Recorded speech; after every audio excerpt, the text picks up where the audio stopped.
welcome to NAPOD, where we provide NA speaker meetings and workshops in a podcast. We are an ad-free podcast, and if you enjoy listening, please help us to be self-supporting by visiting napod.xyz, look for the donate link, and drop $1 or $2 in the virtual basket. If you're also in AA or have friends that are, please tell them about our other podcast, Sobercast. Sobercast features AA speakers and workshops in the same format as NAPOD. We upload a new speaker every day, and it's easy to subscribe by searching for Sobercast, that's 2 words, on any podcast player app, or go to Sobercast.com. Enjoy the podcast, and thanks for listening.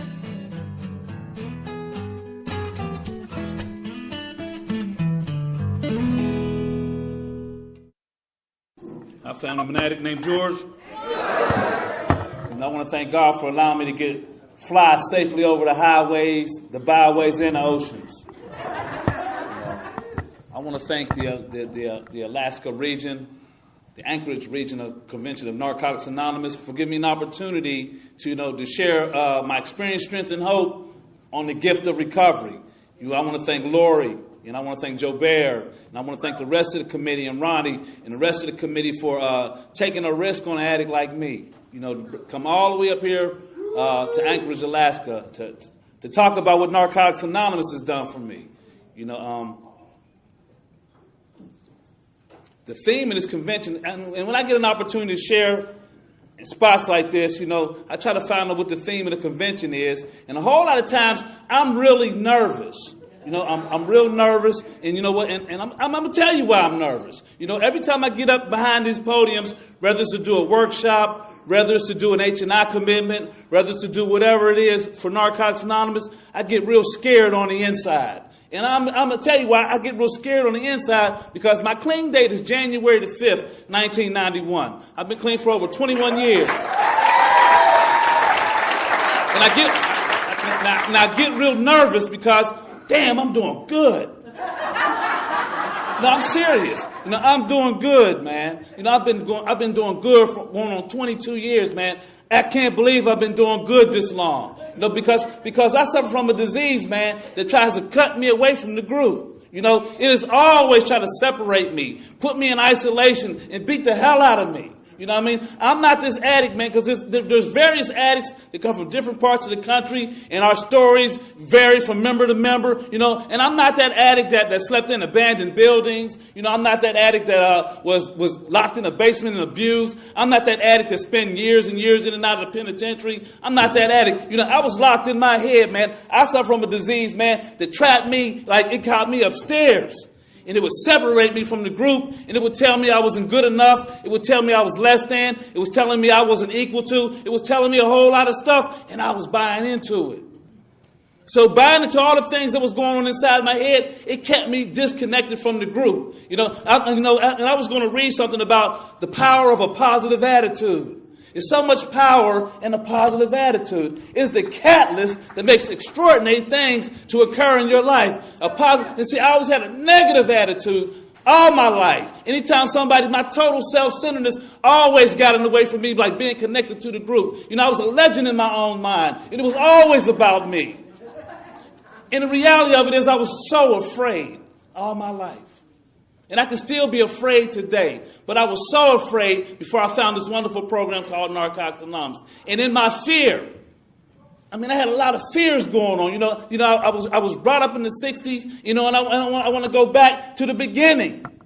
Because in our literature, it talks about we peel away like an onion to get back to that pure, innocent spirit that's on the inside. And that's the purpose of the 12 steps of Narcotics Anonymous. That's the purpose of the love of the fellowship of Narcotics Anonymous, to get back to that pure, innocent spirit on the inside. I was there at one time in my life. I was free, and I was happy, and I was joyous. It's not a program of talk. Recovery is a program of action. I was happy, joyous, and free at one point in my life. And I've always shared that when I get behind this podium, that when I was free, and an example of my freedom was when I was a little boy, me and my brothers and my friends, we would pull our little pee-pees out, and we would pee, and we had pee battles, and we would write our name in the snow, and, I had no inhibition, I wasn't feeling less than and inadequate and not good enough, but all of a sudden, sudden, I looked over at Peter's Peter, and his Peter was bigger than my Peter, and I began to shrink, man.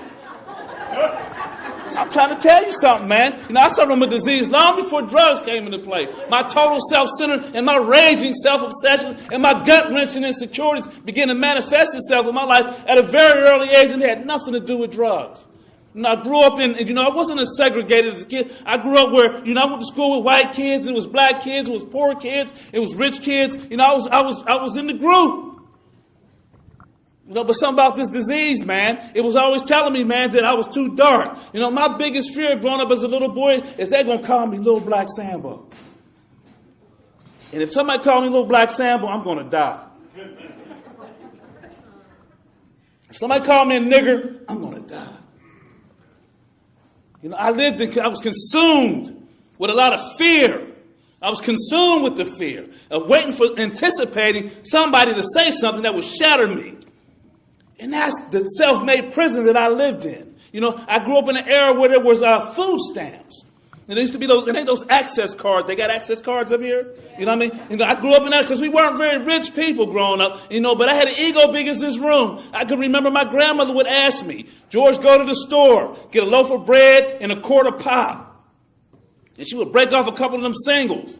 I'm probably 10, 11 years old, man. I'm embarrassed. To pull those singles out. So if I had a couple of dollars in my pocket, I would spend the last dollars in my pocket not to pull those food stamps out. And nobody in the store really knew me, but I was caught up in this thing called rage and self-obsession and total self-centeredness and gut-wrenching insecurity. And thank God for Narcotics Anonymous.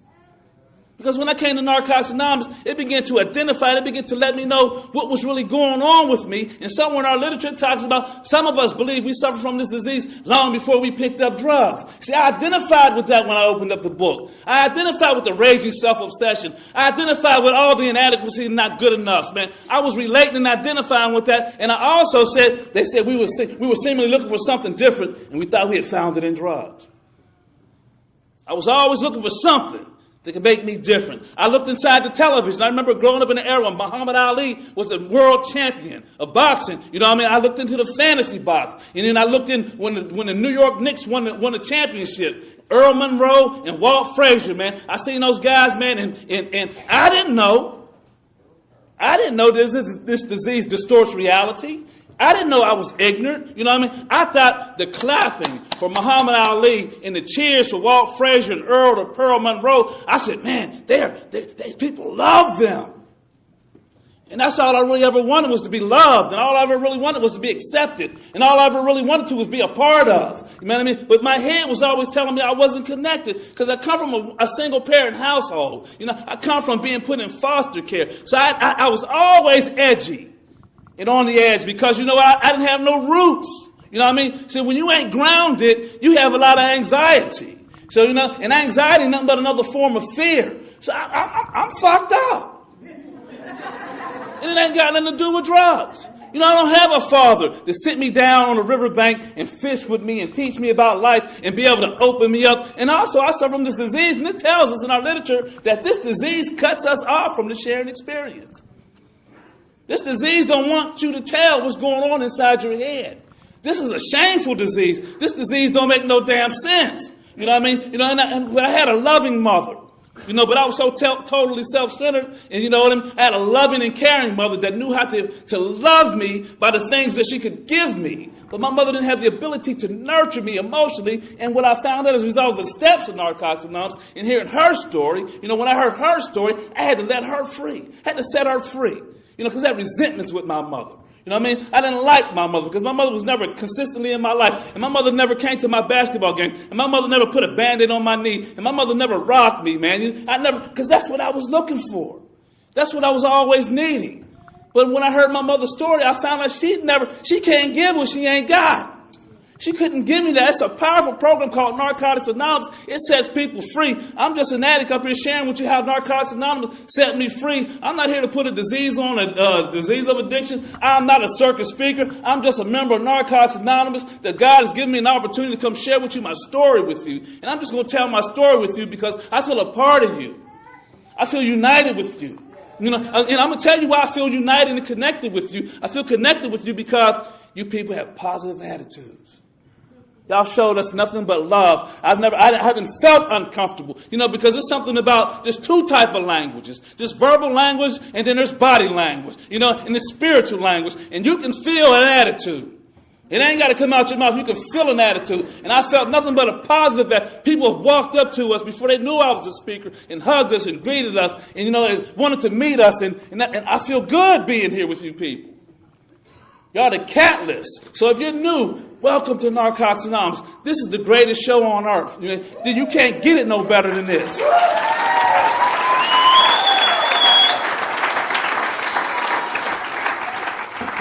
I'm going to tell you this, too. There's no perfect recovering addict. None. There's no role model of the perfect recovering addicts. We're all in the process of learning how to grow up and be better people. This is nothing but a process of comparing yourself to last year or last week or last month. Are you a better man than you were last year? Because if you're a better man than you were last year, you're in the process. You're doing good. You're recovering. You're growing. If you can tell yourself, you can take the inventory, because the steps of Narcotics Anonymous set us free. And I'll bounce around and I'll go back and forth with my story because I'm so excited to be here with you guys. I really am. It's cold as hell up here, but I'm excited to be here.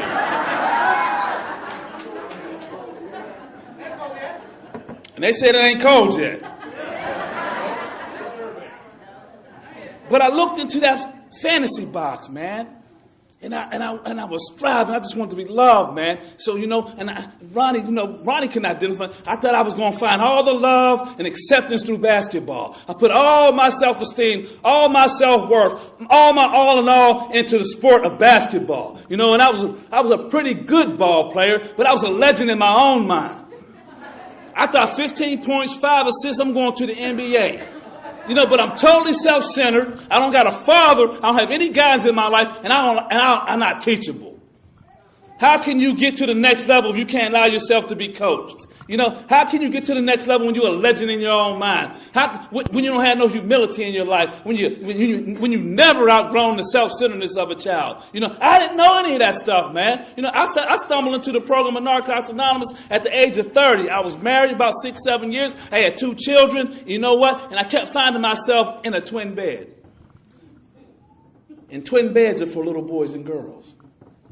But I was a 30-year-old, always finding myself in a twin bed because I had never outgrown the self-centeredness of a child. In spite of appearing on the outside to be an adult, but in all actuality and reality, I was a shaky, insecure, frightened little boy on the inside. You know what I mean? And I got to Narcotics Anonymous not wanting to tell people that's exactly who I was. Even though my back pockets was touching, I was 30 pounds lighter than what I was. I had wrinkles in my forehead from all the despair, but I found myself at Narcotics Anonymous not wanting to be a newcomer.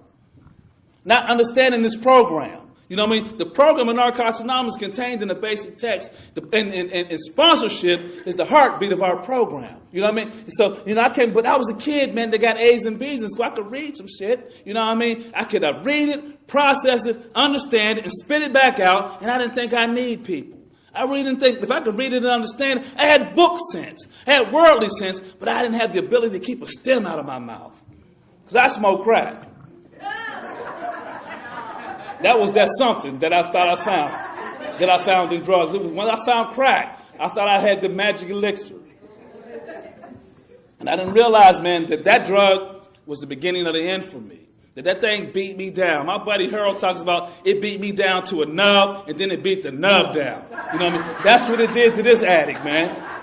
That's what that drug did to this addict, man. It beat me down, and then it beat me down again, and then it warped my personality, and it reduced me to the animalistic level, and it took the ability of me to love or be loved. It did everything the basic text said that addiction and drugs would do. It did it to me. There's so much identification in the basic text. It was the identification in the basic text that began to set me free. All I had to do, because the first step is the hardest step, man. The first step, coming out of denial, man. Getting in touch with the reality. Taking a look on the inside, man. Getting real with yourself, man. Telling yourself the truth is difficult, man. We went to the H&I commitment. We did the H&I commitment once we came in. And I told them, man, that those new members, those potential recovering addicts, those potential members that may come to Narcotics Anonymous one day, man, that Narcotics Anonymous is nothing but a place to gain self-awareness.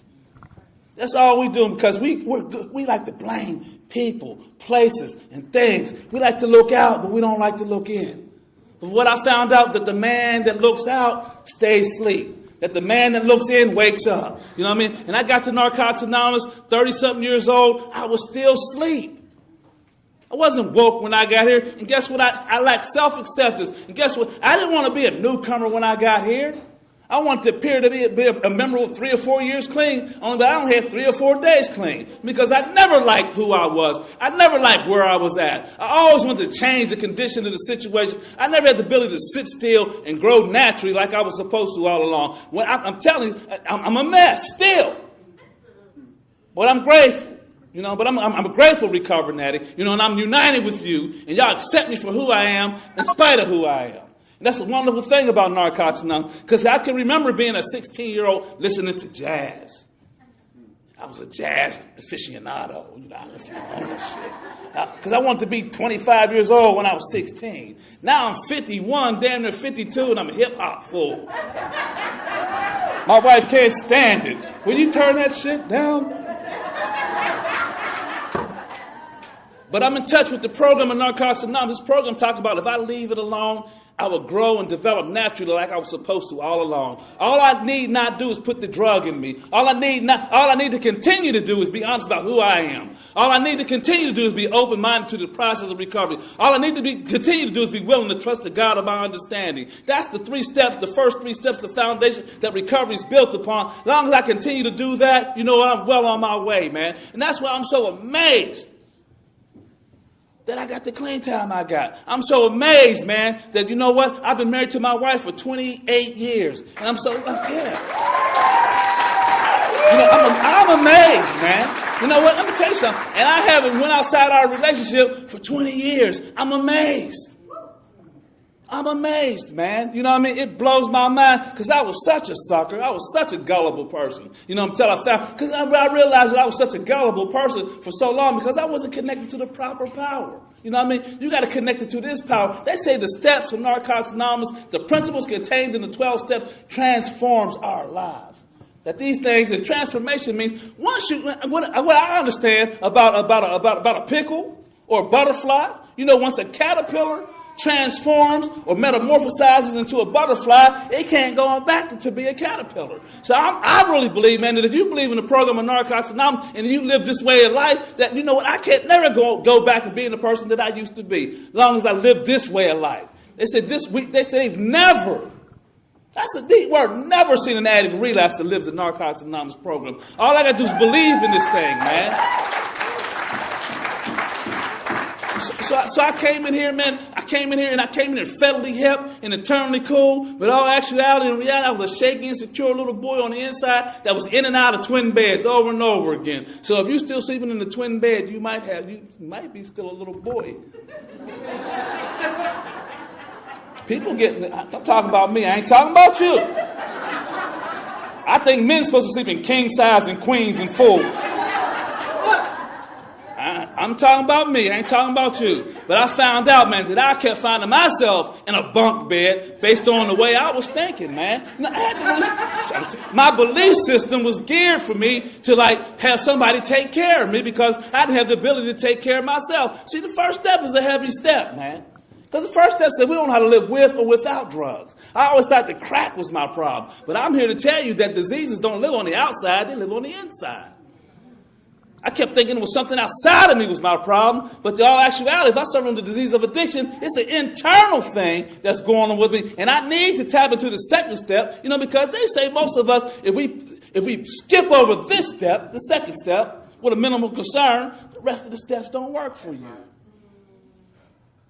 You had to come to Narcotics Anonymous, run around this for like 18 years. Listen, I never went outside my marriage until I got here.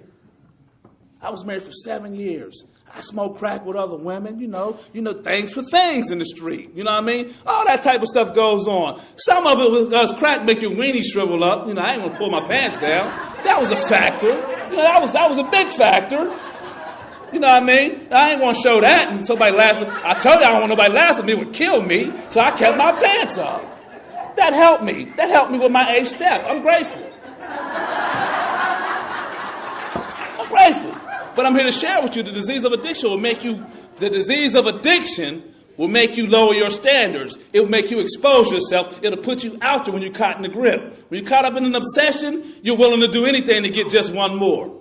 And so I found myself pulling my pants down here, getting with other women in this program because I didn't know how to fill the void. I tried to fill it.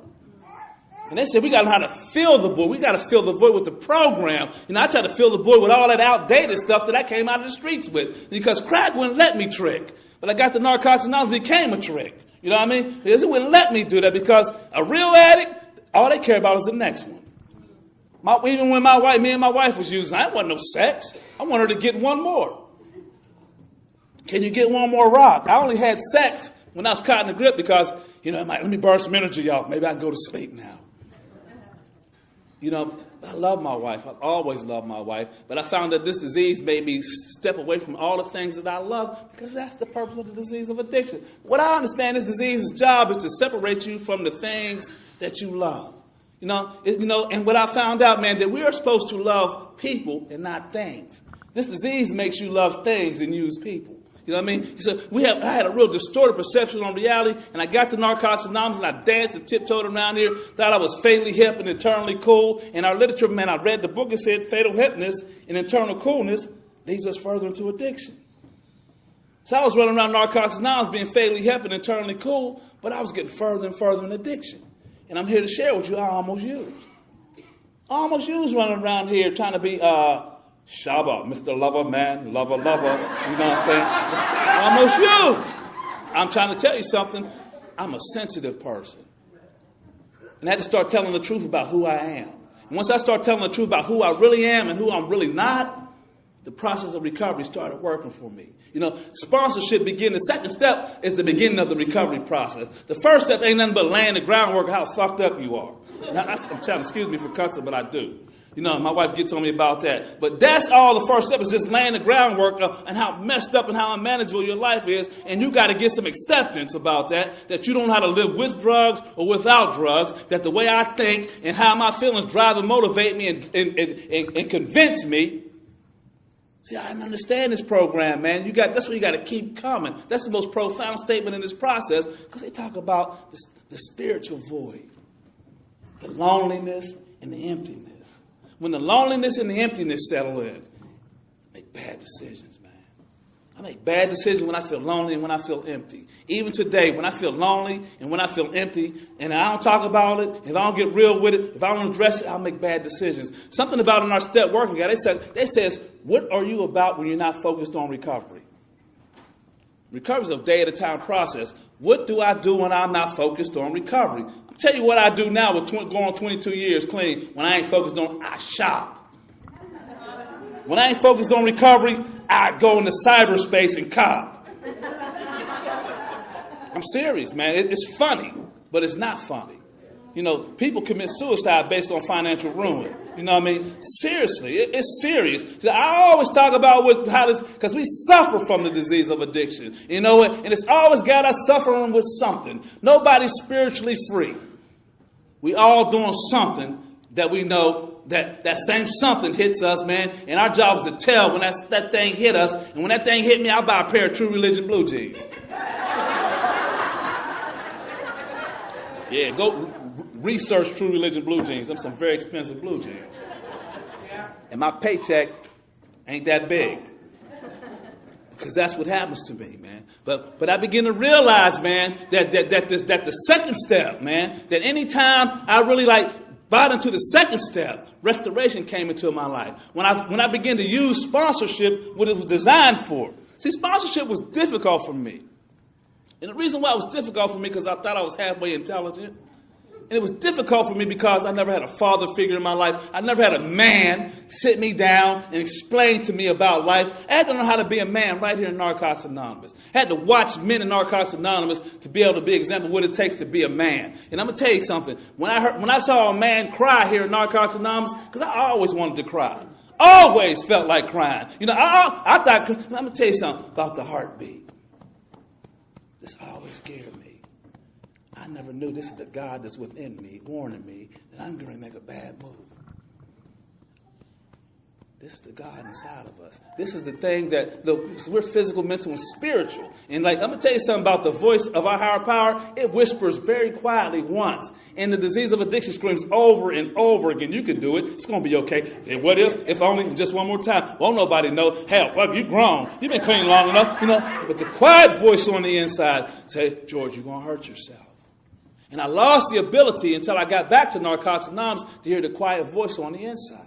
Now, I used to hear that quiet voice when I was a kid, but when you do wrong so long, that voice quiets down so quiet that you can't hear it no more. That's why this is a spiritual process, and that's why they say our recovery hinges on our ability to gain and grow spiritually. Growing spiritually is that ability to be able to hear that quiet voice on the inside and to obey it.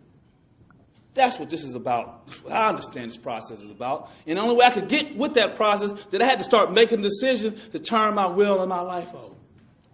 Now, I'm going to tell you something. For me, the third step, when I did my first third step, it was a spiritual experience for me. You know what I mean? It was really a spiritual experience. I went to a place of worship. Me and my sponsor got on our knees, and we said the third step prayer, and my life changed from that point forward. From that point forward, I became a different person. From that point forward, I redefined what was cool. Slick and hip. I thought it was cool, and it was cool to be faithful to my wife. I thought it was slick to be a good father to my children. I thought it was hip to be a good friend. Had to redefine with all that sick stuff that I came to Narcotics Anonymous with. I made a decision to turn it over and do something different, and my life has changed as a result of that. Now, I still like to dress like a hip hopper. I listen to hip hop music. You know what I mean? I'm in the world, but I'm not of the world.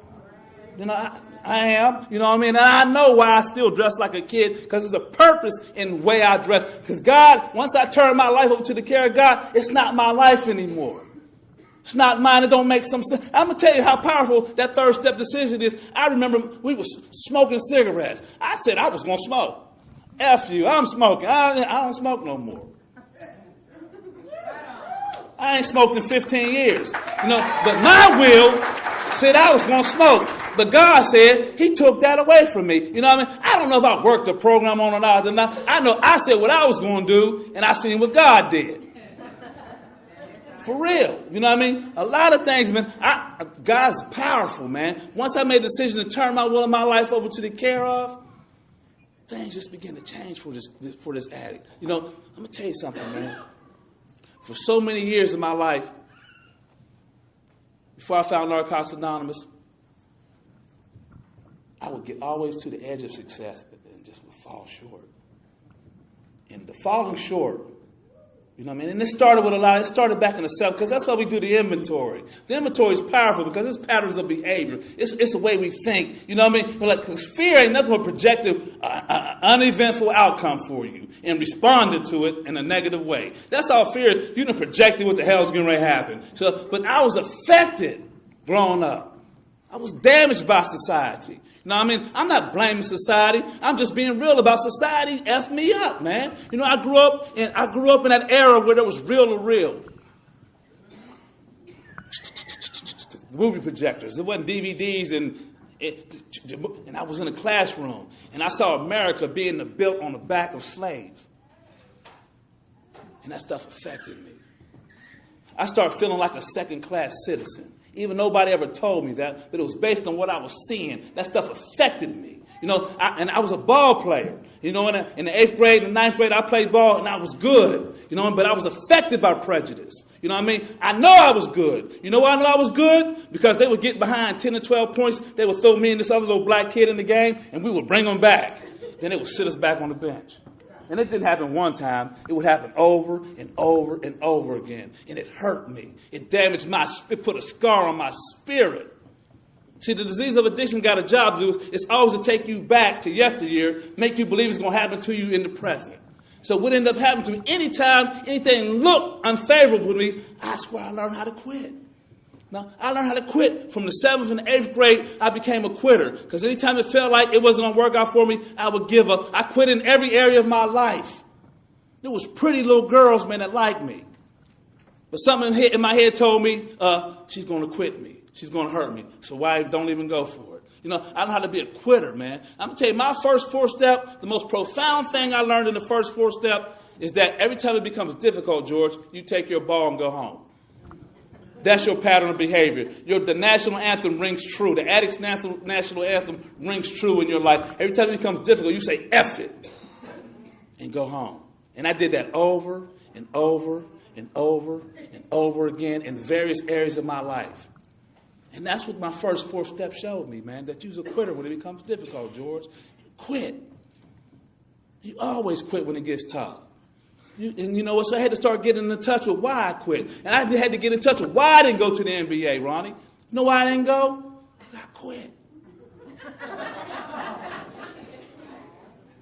Not that God wouldn't do it for me. I didn't go because I quit. I didn't go to the prom with Diane Clark because I was scared. So I quit pursuing her, even though she was pursuing me. You know, everything that was beautiful in my life, that could have been beautiful in my life, that didn't manifest itself in my life, it was not because God didn't want it for me. It's because I learned how to quit. Until I've come to Narcotics Anonymous, Narcotics Anonymous gave me the ability not to quit. And since I've come to this program, I've faced every challenge that's been in front of me, and I've been able to overcome every challenge that's been in front of me as a result of this program. It's a powerful program. It's a program for living. It's the love of the fellowship, man. If you haven't had a fellowship experience, ain't nothing like it. What's a fellowship experience? Fellowship experience is your ass is hanging out and everybody know. Huh? You and your wife ain't working and everybody know. You just got fired from your job and everybody know. Huh? You sliming, you know what I mean? And everybody know. You know, the power of the fellowship is when everybody know your stuff and they rally around you and nurture you back to health. Me and my wife had that type of experience because the 6th step is really about hurting your loved one. Because it's the wounded look that's in your loved one's eyes will force a lifelong change in your life. 6th step is about hurting people. With lust, greed, sloth, procrastination, and ultimately you hurting yourself. But what I found out, man, when I hurt, that's the changes that I see. When you know why I don't cheat? Because I seen how hurt my wife was. I seen cheating feel good till you caught. Like they say, it feels good going in, but it's hurt like hell coming out. So I seen how I looked when I was caught. I seen how I felt when I was caught by the IRS. I got caught by them too. And I'm going to tell you something. I didn't pay attention. Because the thing was hanging over the mailbox. And my heart was beating. I said, George, you're going to get caught. And I dropped it in there anyway. I said, damn. I wanted to go in there and get that thing out that mailbox so bad. And about 3 months later, they said, we're outing you, Mr. Jones. And I had to pay the price, man. Because I didn't know how to pay, at that point in time, I didn't know how to pay attention to that thing on the inside. I'm learning how to pay more attention to that thing on the inside.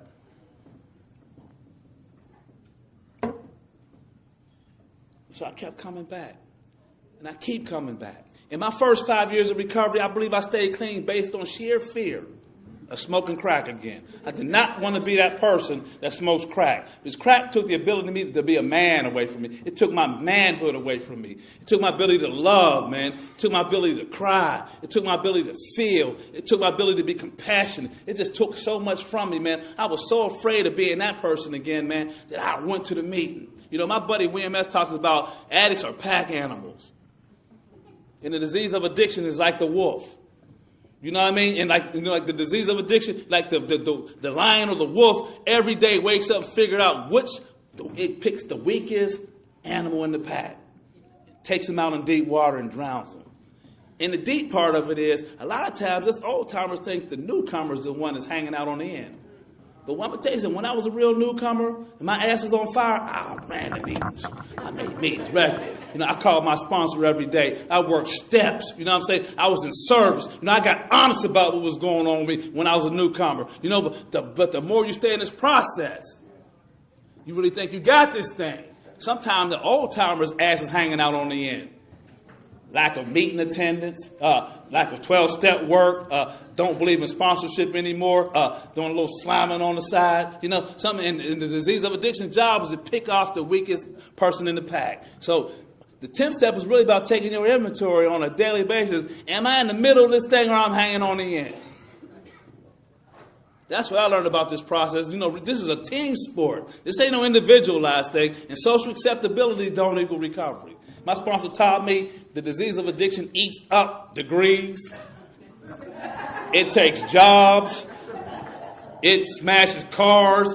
It don't care about who your God is. You know, that this is a bad disease, man. That it don't care about none of that. It don't care what you know in the Bible. It don't care about none of that because the disease of addiction on everything you know. Disease, you ever be praying, trying to talk to your higher power, and you think about masturbating all at the same time?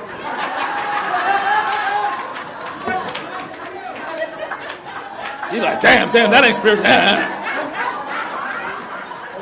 What I found out, man, ain't no perfect recovering addict, huh? No, we don't walk on water here. Now, we still got sickness in there, man. You know what I mean? And we got to learn how to be real about that because I'm going to tell you something what happened to me in this process. I ran around there for 5 years scared. It made me work the steps. It made me stay away from people, places, and things. It made me do all the things that the program told me to do. You know what? And from 5 years to 10 years, it just became a way of life. You know, I was just committed to doing this shit, man. Ain't nothing else to do but make a meeting. You know, and then you get sponsees along the way. And sponsees end up making you work a step. Because the sponsee be sharing on their step, you like, you got to give something back. So, you know, then you got to give some new stuff back to them. You can't give them that old outdated stuff. You got to give them the stuff that's in the here and now, how the disease. So it keeps you sharp. So it's a way of life. Narcotics Anonymous is a way of life. But I'm telling you, from year 10, from 5 to 10, it was just a habit. And from 10 to 20, you know what? It's about trusting God now. It's about not running. It's about showing up and facing life on life's terms, man. Believing that God's going to take care of me. It's like getting up every day, facing everyday challenges. You know, some days, and sometimes when you turn your will and your life over to the care of God, it's been many times that I thought I got to go somewhere to do something else, and God had something totally different for me to do. You know what I mean? But it's about, hey, I'm not here to be the speaker. Sometimes I'm not here to be the speaker. Sometimes I'm here to sit with a newcomer.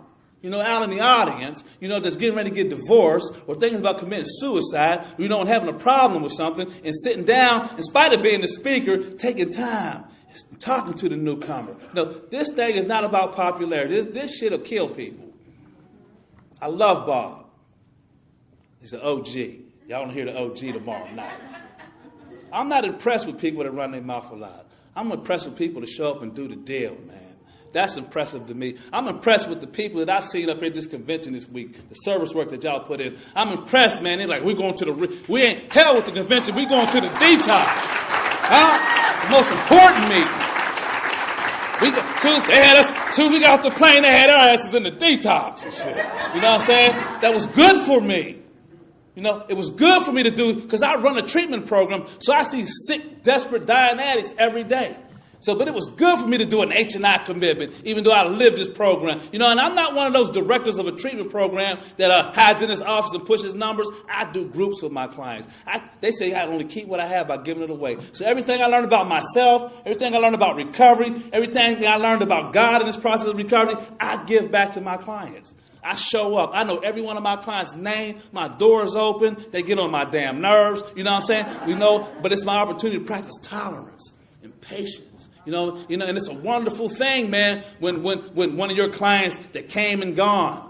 Because I had it recently happen about 2 weeks ago. You know, what inspired me is hearing people like Bob tell their story, how it's like they just show up, man, and they do the deal, even with multiple years clean. They're still willing to walk with a newcomer. Bob will tell you about painting his beard and shit and all that. You hear it tomorrow. Tell them the beard story, Bob, tomorrow. You know, wonderful stuff. And it inspires me to stay in this process, man, because when you get letters behind your name and you get a couple dollars in your pocket, you really think you got this thing, man. And I tell my clients all the time, it ain't what I know that got me this far as what I do. It's not what you know, newcomer, sometime or old timer. It's what you do that keeps you in the process. I still make meetings regularly every day. I allow myself to sponsor people. I allow myself to be sponsored. You know, the beautiful thing about my sponsor, he's my employee. My sponsor, I'm my sponsor's boss. And that's what I love about it's powerful. Because my sponsor, he's not a clean time bully. He don't use his clean time. He don't use his knowledge. You know, he gives me 8 hours of work for 8 hours of pay. He might disagree with me on some things. He does he don't argue with me. I love my sponsor. It ain't based on what he say. It ain't based on what he drives. It ain't based on what he wears. It's based on who he is. He's a disciplined man. He's got discipline. This is a self-help program. This is a program of discipline. You know, discipline gets you down the road. Man makes the habit, and then the habit makes the man.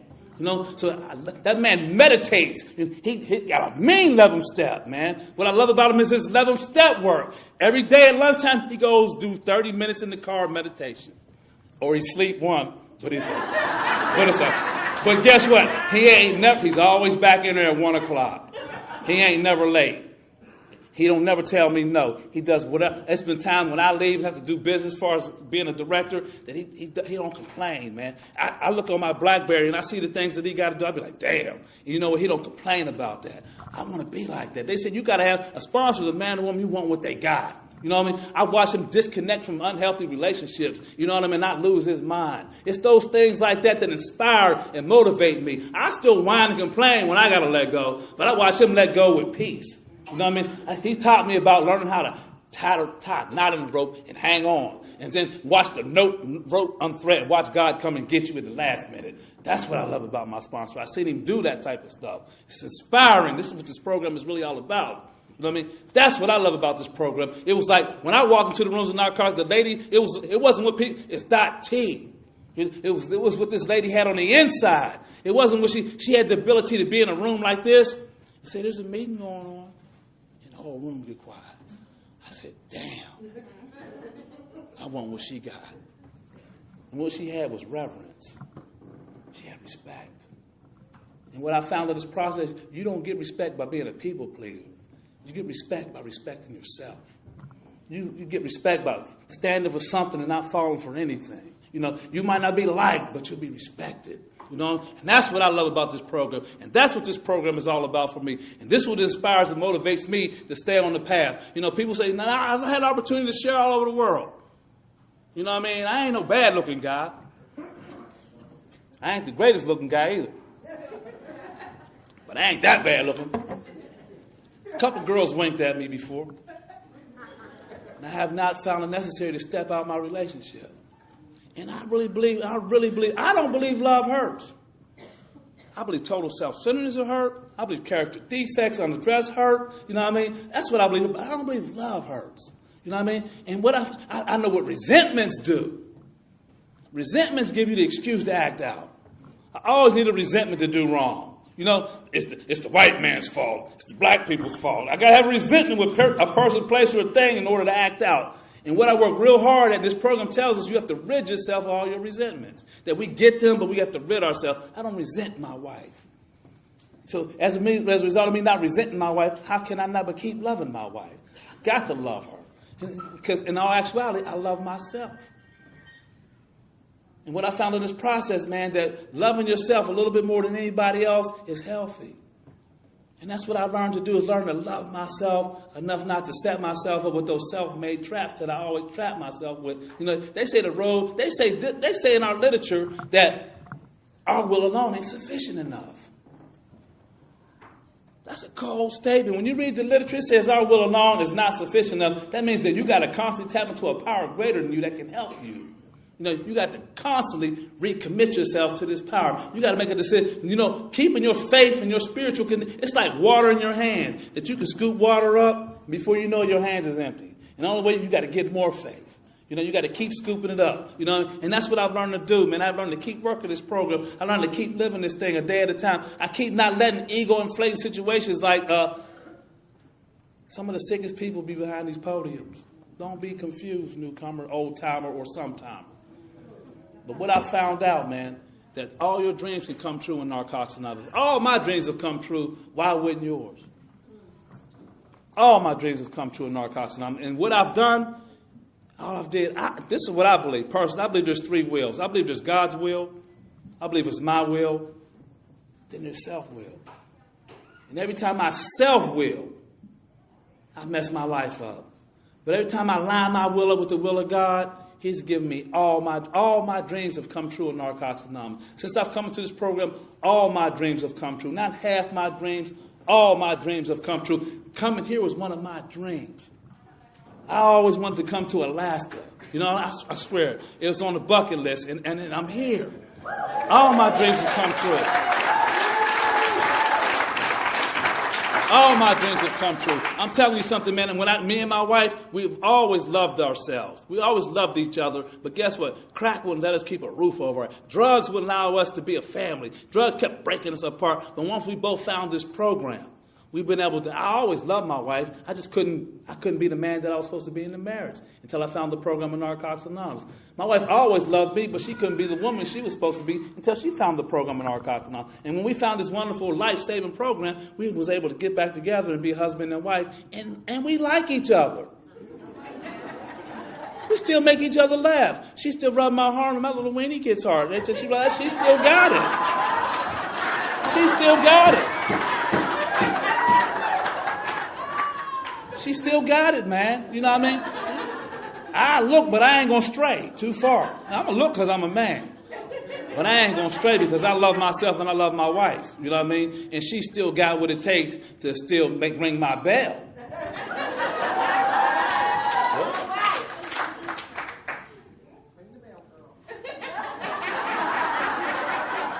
It's a wonderful program, man. So me and my wife, I lined my will up, and my wife got clean in Washington, D.C. I got clean in Pittsburgh. You know what I'm saying? And I seen other women for a minute. And she seen other men for a brief moment. But guess what? We both loved each other. And my dream was to have my wife. See, this is what I tell my sponsees. I said, you know what, if you with somebody, I said, if you can't envision you and the woman or the man that you with, and y'all growing old in a rocking chair together, why are you there? I mean, you know, they say we get fleeting glimpses of what our life could be. The book is powerful. They say this book says God will give you fleeting glimpses of what your life can be. And I envision me and my wife growing old together, sitting in a rocking chair, kids, grandkids opened up Christmas gifts. Now, we didn't grow old together. We've been married 28 years. The kids ain't having no babies yet. My daughter's lesbian. She look like she ain't doing it. And my son is so healthy, it's sickening and shit. But we got an adopted child.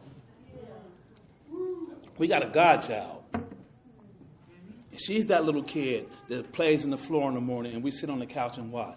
All my dreams have come true in the program of Narcotics Anonymous. I got my wife back. I should have dreamed about a 6-bedroom house. But all I dreamed of was a brick house. God, just give me a brick house. You know what I mean? And I just lined my will up with the will of God, man, and I just went to work. And you know what? And I paid the bills on time. And I couldn't do that on time without my wife because I'm an addict. An addict is a man or woman. They want to do good for a while, then they want to reward themselves by hurting themselves. Like the bill says $100. I'll pay the $100 6 months in a row. I'm like, F that, man. I'm buying me some tennis shoes. You know what I'm saying? You know, and I need my wife to say, you're going to mess up your credit, man. You better pay the bills. See, I really believe, I believe we need somebody to help us. You know, because to be a man is a role. And ain't somebody to help me stay in my role. It's my sponsor. It's my guide to stay in that role. And my wife helps me to stay in my role. You know, a wife's job is to nag you. Yeah.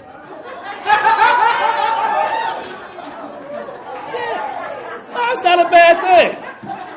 It's not. No, my wife forces me to be the man that I'm supposed to be. No, my wife makes me take she makes me take the garbage out. You know, I'll take the garbage out, and she won't put the goddamn bag back in. I will be all the way upstairs in the bed. She'll be right in the kitchen. George, you didn't put a bag in. I got to come all the way back downstairs and put the new garbage bag in. Forces me, man. Forces me to be an example to my children. Helps me stay in my role. Because guess what? When I cried out on my third step, I said, God, help me be the best man that I can be. And when you ask God to be your best, He'll put you in position to be your best. Are you open to see it, though? I know she helps me be my best. I found out love, man. People that love me ain't telling me nothing that's going to hurt me. People that love me tell me the things that's going to help me be a better person. You know, self-centeredness is just in there, man. And laziness is in there, man. I don't want to work. I really don't want to grow. I want to live in fantasy. Fantasy is a symptom of the disease of addiction. Fantasy is like being on the top of the mountain. You ain't climbing nowhere. You just up there. Dreams come true. A dream is based on hard work, discipline, and sacrifice. You know what I mean? Dreams come true in Narcotics Anonymous. If you're willing to do the work, sacrifice, and put the discipline in, all your dreams, God, I'm telling you, God delivers. Brought my wife back. Gave me a house. I remember sitting in the back of the room, being a newcomer in my first convention, say, God damn it, I want to get up there and tell I got something to say. I want to tell my story one day. It's even a reading in our Just for the Day book, talks about being a newcomer in the back, shaky, and then one day being in the front of the room, giving a message. Guess what? That's my experience. I was one of the main speakers at the World Convention in San Antonio, Texas in 2009. All my dreams have come true. And this is the latest dream on the dream of dreams, is to come to Alaska. I was amazed when I didn't think Ronnie liked me. I met Ronnie in Seattle. I met Ronnie and Lori in Seattle. I didn't think Ronnie liked me and Lori liked me. I was amazed. I didn't think I did that good up there for real. I thought I stunk for real. And she said, we want you to come. I'm like, wow. I told my wife, another dream come true, Alaska. The next one is London.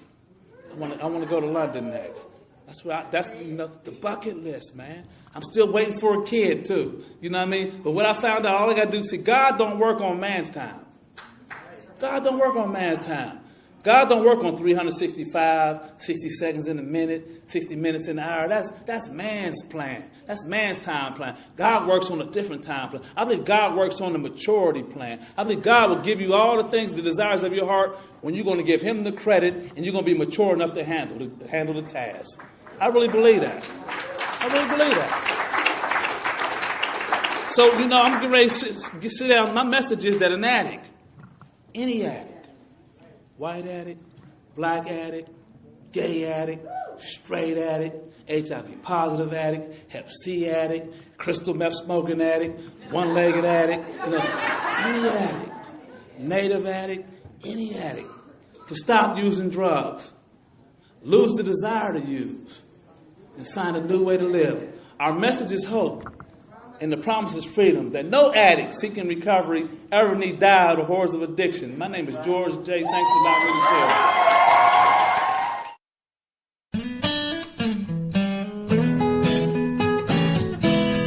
Thank you for listening. I hope you enjoyed the podcast. Please help us improve our rankings so others can find us by putting a review on Stitcher, iTunes, or your favorite podcast index. Nawpod is ad-free thanks to the folks supporting the show with $1 or more per month. If you enjoy listening, you can join them by going to nawpod.xyz and looking for the donate link. Thank you for listening. Have a great day.